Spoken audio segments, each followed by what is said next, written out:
Who did not tune in over the weekend. You know, I watched it, but just update them on the assault that took place over the weekend. Assault's kind of a big word. I got a couple of Charlie horses. It is an unwanted touching. Actually, it's a battery, technically, under the law. Yeah, technically, but I got punched in the arm. It didn't even leave a bruise.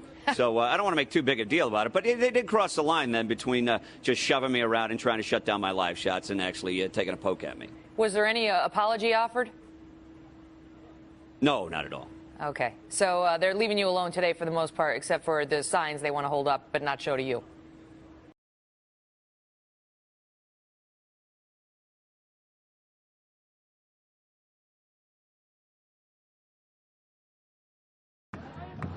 You know, it still really looks like a stalemate as far as the leaders go. Governor Walker was back on the air today, and he was talking about the fact that he's still not going to give up any ground. And you can still hear the passion in the crowd. The heckling is starting up again. The hate that you get from these demonstrators, you can see it in their faces. You can see the passion that they all come back to the same thing every time. I was getting the business from a teacher yesterday. There he goes. He wants to shut down the communication. A teacher was giving me the business yesterday, and the teacher told me she hates me because it makes her feel good. That's the situation out here, Greg. You know, Mike, I hate to put you into this situation because you're being surrounded there, and yeah, you're being heckled, and there is profanity and vulgarity. Go ahead. No, that guy just hit me, so they just let you know.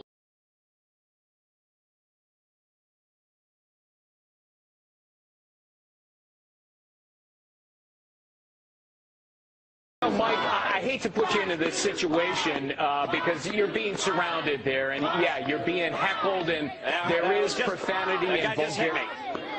Go ahead. No, that guy just hit me, so they just let you know.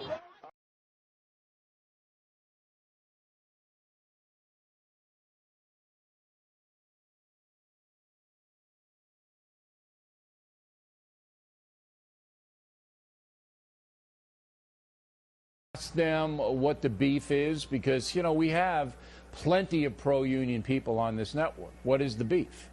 Right. They say Fox lies over and over and over again. Is it an organized, in your opinion, an organized campaign to not let you do your reporting?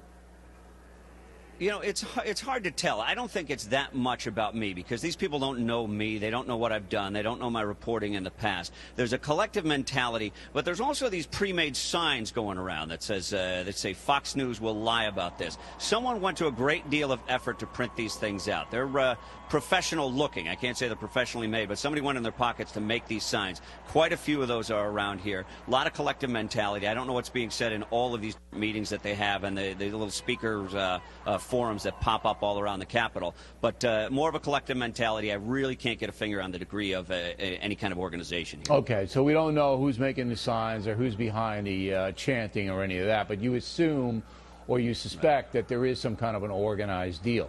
Now, how left-wing, though? Look, there's a difference between working class teachers, cops, you know, whatever, wanting to maintain what they have. We all understand that. Okay, and then organized far-left people who seize upon something like this to promote a far wider agenda. Can you break the crowd down? How many are professional left-wingers and how many are just regular folks? It's tough to tell. When you get to the weekends, you get a lot of out-of-towners. A lot of people are bussed in from not just Wisconsin, but a lot of surrounding states. I talked to someone who was from California who's sleeping in the Capitol throughout this process. So you've got a real mixed bag out here. Well, who brought them in? Who bussed them in? Some of the different labor organizations have brought people in, and you know, it would take a long time for me to explain each and every organization that's brought people in. Okay, so unions in sympathy with other unions are hiring buses to come and bring the people in.